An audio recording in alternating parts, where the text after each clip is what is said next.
The views expressed are not necessarily those of KSCJ and Powell Broadcasting Company. This program is not intended to replace the advice of doctors or other clinical providers. Consult with your practitioner to ensure the proper course of action for you. Welcome to When Things Aren't Going Well on AM 1360, FM 94.9 KSCJ. This program is dedicated to your mental health wellness and brought to you by Family Services, a United Way partner agency. Here's your host, Art Silva.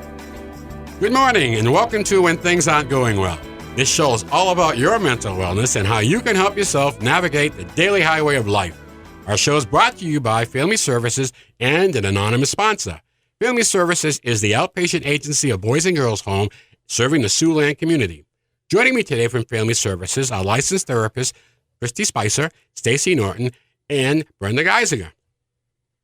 Good morning, ladies. Good morning. How are you today? Good. Today we're going to talk about, okay, you've made the decision to get therapy, okay? Okay, I signed up. What do I expect? So, Christy, I'm going to pose you that question. I'm coming in. I'm going to see, I got all these anxieties and fears and what am I getting into? And why am I here? I think I know why I'm here, but what do I expect? First of all, I want to say if you made the phone call and made the appointment, you've done 2 really hard steps already. So congratulations to you to get to that point. Okay, good start. Yeah. And so then you show up for your appointment. The first time you'll be greeted. You'll get to meet your therapist, go back to their office, and then it becomes a conversation where the therapist is going to help you start to talk about why you're there, a little bit about yourself, all of that kind of stuff to get started. We're just going to work to get started. Brenda? And there's not a couch in the office that you have to lay down and talk about something that happened when you were 2. Oh, man, I was counting on Dr. Melfi from The Sopranos, I kind of go sit down there. But no, huh? Okay. One other thing that I sometimes have heard from people as they're kind of considering going to therapy is, well, I have really hard stuff to talk about, and I don't know if I'm ready to talk about it. And the thing that I like to tell people is, good, don't come when you're ready to talk about the hard thing on the first day, because we got some other stuff we got to talk about on the first day, not the super hard stuff right away. And so just knowing that you don't have to get into the what happened to you at 2 or the really, really hard thing on that first appointment, we might want to know a general idea if there is a hard thing that we're going to get to. But even if we don't on that first appointment, that's okay too. We'll get there. And it's set the landscape. Stacy? I will add, too, that after we talk and get our information, we always set goals with the clients. They are in charge of what they want to work on. So if there is something that they're not comfortable, they're not ready for, that won't be a goal. We'll work on the goal that they come in for. It might be to reduce their level of stress, to decrease their level of anxiety. So they are a big part of the treatment plan and achieving their goals. When I arrive for my appointment and I sit down, how important is it that I connect with you? Stacy? Very important. Yeah, rapport is very, very important in the therapy relationship. You want to be able to trust the person that you're working with.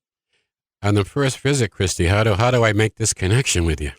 Well, we can't force it. So we're going to start to have a conversation, and hopefully, the therapist is going to ask you some questions just about you. What do you enjoy to do? What are your hobbies? What are your interests? Because I think that helps to connect. I also encourage people to come ask your therapist questions too. How do you approach different situations? Or do you have specific questions that are important to you to know about your therapist? You can ask them. If the therapist doesn't typically answer those questions, they're going to talk to you about that. And then you'll know where all of those things stand. But it's okay to talk to your therapist and ask questions as well. Let me ask you this. Is there when a client arrives, is there sometimes a misconception of what therapy is? Brenda, you want to try to address that one? I think sometimes there's this underlying fear, I'm crazy, or people are going to think I'm crazy. And they just don't know what's going on or what's going to happen. And all of that can just be settled and kind of be soothed and reassured that you are not crazy. We're here as a team and we're going to get through these things and look for solutions. And it's okay. We're going to work together. Christy, anything you'd like to add to that? I've had a couple people say, so you're going to give me meds? Oh. And Yeah. therapists do not prescribe medications. That is a different branch of mental health services. It's an extremely important one for a lot of people, but it's not always the answer either. And I think that it's important too to think that therapy and medication can go together. It can be really helpful for some people, but sometimes that's not the right path for them either. And so just know if therapist wants to talk to you about medications, we might talk to you about them, but that we're not going to prescribe them. So there shouldn't be any fear about that. Interesting. There's a misconception right there that therapists prescribe medicine, and that doesn't happen. You get to a point where, okay, we've seen this on some movies where the therapist is called at 2 a.m. Okay, okay, what about Bob? No, I don't want to go that far. That was kind of the extreme. But do you have calls from people that need your help, need your advice, that other than the 9 to 5 day? We don't take calls at night. We set boundaries, but we have a safety plan for our clients that do need help. So there's resources out there. They can call the hospital.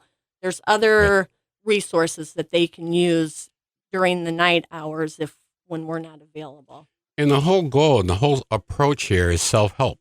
You're trying to provide these skills, the coping skills, that they can do these things on their own, which minimizes the need to call all kinds of the hours as they react to different situations. And you folks have been very successful at this. So your clientele shows that. So I know you've had folks for a long time going on and answering and serving their needs. So it's just something that I think is coming to the forefront now. And I get excited because we're about to move into the new family services building at Indian Hills. We'll be able to provide more service for the Siouxland community out of that great facility. Again, I'm Art Silva, and I'm with our family services licensed therapist, Christy Spicer, Stacy Norton, and Brenda Geisinger. And we just got talking about looking at what to expect when you come in for therapy.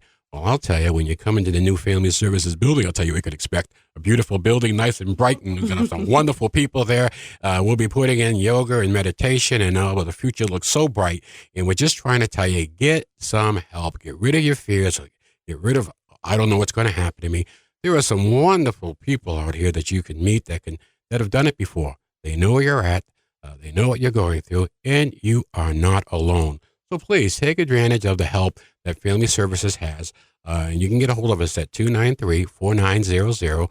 Just give a call and get to any one of our therapists that can probably address your need. And what I liked what we heard the first half of the show from Christy, Stacy, and Brenda was the fact that we put a plan together for the client. It's worked together. It's a mutually agreeable plan that we're going to work towards. And we're going to talk about that as we approach our break in the second half of the show. What can we do? How does a plan come together? What are some of the things that break a plan that we tend to look for to make sure they don't happen? So we're learning a lot today, and we're glad that you're with us. And so please grab that other cup of coffee and join us in a few minutes right back here when things aren't going well on KSCJ. Let's face it, that happens to all of us. However, the pandemic has compounded all of our lives and activities. Even the simplest tasks seem harder. Hi, I'm Brenda Geisinger, the Chief Operating Officer at the Boys and Girls Home and Family Services. Family Services is a United Way partner agency serving children and families of our community, and we're here to help. If you'd like to learn more about Family Services, please contact us via email, website, Facebook, or phone Mary Pickens. At Family Services, we change lives. Welcome back to When Things Aren't Going Well on KSCJ. Here's Art Silva. Welcome back to When Things Aren't Going Well. I'm Art Silva, and with me are my friends from Family Services, Christy Spicer and Stacy Norton and Brenda Geisinger. And did it get any warmer since we left you guys? Because it is really cold around here today, I'm telling you. But I think we hit the bottom tomorrow, and then it starts to get warm. But the days are getting longer. When we last left you, we were talking about what to expect when you come in for therapy.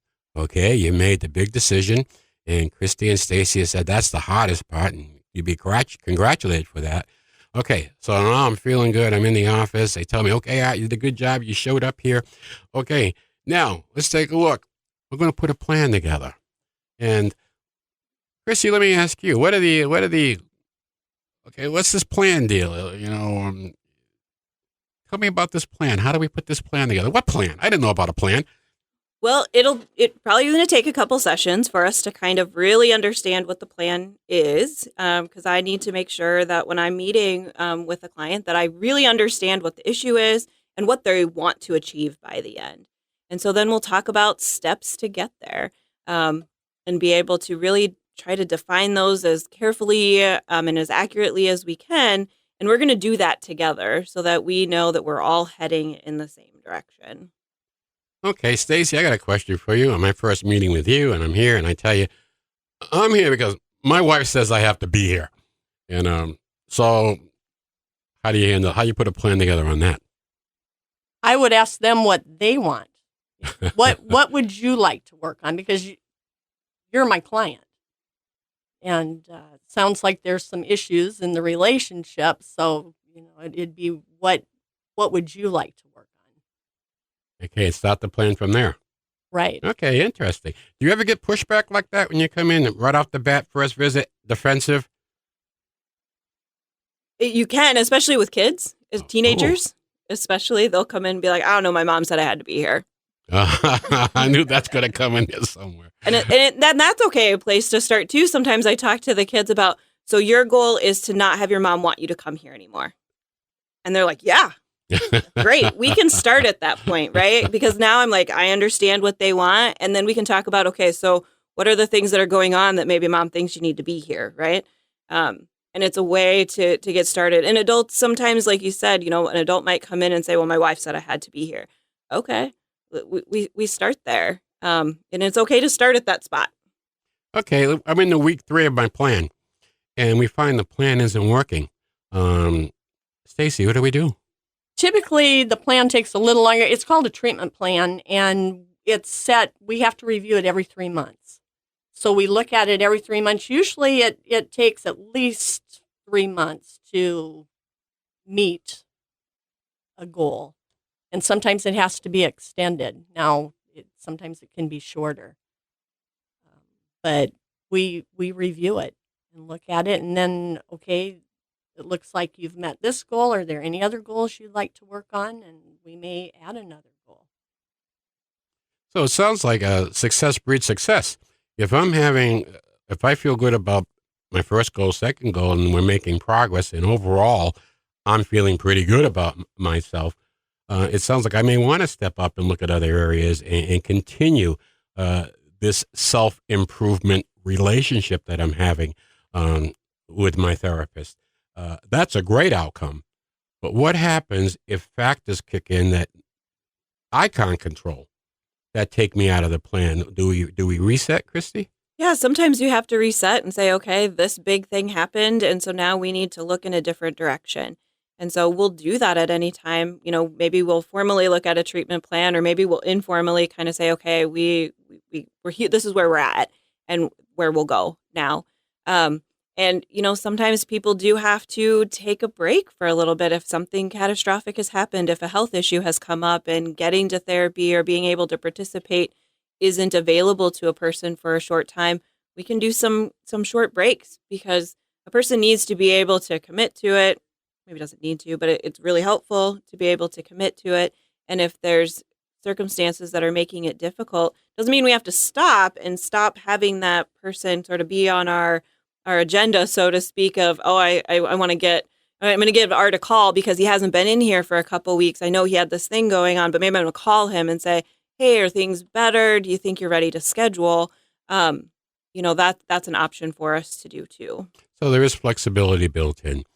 Just dealing with the reality of the situation and not giving up. Okay. Yes, and sometimes people do need to take a pause. They work really hard, and then it becomes overwhelming, and they need a couple months for a break, and then they come back. Okay. So that doesn't happen a lot. I would say most of the treatment plans, the therapy ends where the client is ready to be done. And I would say most of the people that come in for therapy have achieved the goals that they set at the beginning. This may not be an accurate analogy, and I'll just preface my comment with that, but I look at it like a coach. And a coach won't let you give up. You got to hang in there. You got to make this thing happen. That doesn't sound like that's the right approach here. Christy, want to comment on that? I think it depends on what kind of has been established within the therapeutic relationship and the goals. Sometimes as a therapist, I might say, no, I really think we need to work on this. I'm not going to yell at you like a coach, right? But I might say, I wonder if we really need to keep pushing through this issue, right? But other times it might be, right, like, I get why you're overwhelmed and why we need to take a step back. And sometimes, especially when I work with folks when we're dealing with trauma and things like that, like sometimes we do have to say, well, maybe we're not going to stop therapy, but we're going to take a break from that work for a little bit and work on some other things too. So there's a lot of flexibility with that. So we're like a coach, we're encouraging, but we also want to work with the person. Like, is that your limit? Okay, that's your limit. Okay, like that's okay. And my belief is that we have the tools and the education to help people get better and improve. So I think for sure that we give clients a lot of encouragement.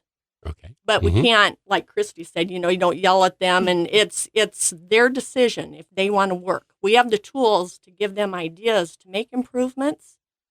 And if they want to process and do some of the hard work that it takes, that's their choice. We can't force that, but we do have a lot of encouragement with the clients that come in and believe that they can and will get better. I have to assume that there is some level of disappointment. In individual cases, as you go through, you wish it had been a better outcome. And I've often wondered, how does the therapist deal with that type of disappointment? Because you've invested a lot of time with a client. You've gotten really close to the client and understanding the problem and trying to help. So how do therapists deal with that type of disappointment? I think Stacey, Christy? Christy? Sorry. For me, I just think about the fact that I don't know what the thing is that I said during the course of their treatment that might make sense to them at some point. And so I've definitely had that experience where a client has stopped therapy for whatever reason and then gets back in touch and says, do you remember that time that you said this thing? And of course, I probably don't. But they're like, that really mattered to me. And I'm still thinking about that and I'm remembering it. And it's really turned out to be helpful to me. Interesting. Stacey? Right. I think for anybody, a therapist, it's important not to take things personally. I believe in the client. I believe they have the ability to achieve their goals. If they decide that they don't want therapy or it's not their time, I try not to take that personally because I believe in the individual and what their ability to make choices and right or wrong decisions. Yeah. It's their decision if they decide that they want to take a pause on therapy or maybe it's not the right fit as far as the therapist. I guess the key thing I'm hearing is you have the professional ability to disassociate yourself with those personal feelings that can, all of us, human nature can creep in and affect your actions and thinking. So you stay right to what we're working. This is the program, and what we left out so far. And I'm going to ask you is how important is the family support? Can that be positive? Can it be detrimental? Christy? Yeah, I think, and I'll talk about the network around a person. I think is really important. Whether it's a biological family, whether it's adopted folks, if it's just a social network that they have put together that they determine to be their family. If they have that support, it's so beneficial to individuals. Well, this has certainly been. I always come away from these shows learning more, understanding a little better, and how important it is for people if they need some help they gave us a call. Today we shared the expertise of Christy Spicer and Stacy Norton and Brenda Geisinger. We have a wonderful team of therapists over at Family Services, so please give us a call, 293-4900, in case you have any questions, would you like to use any of our services, or you just want to talk. We'd be glad to help you. Well, this is kind of wrapping up another show, and always great. I want to give thanks to our listeners. Thank to Christy, Stacy, Brenda. Appreciate your time and expertise today. And I'm just going to tell you, close with a little humor every week, and this one is going out to us that we all get our hearing question as we get a little older. Old man was wondering if his wife had a hearing problem, so one night he stood behind her, and while she was sitting on the end of her lounge chair, he softly spoke to her, "Honey, can you hear me?" There was no response. So he asked her again, "Honey, can you hear me?" No response. So finally he moved right up behind her and said, "Honey, can you hear me?" Well, the third time, yes. So listen, we love having you with us today. Thank you very much. We'll be back next week when things aren't going well right here on 1360 KSCJ. Happy trails to you until we meet again. Happy trails to you. Keep smiling until then. Happy trails to you.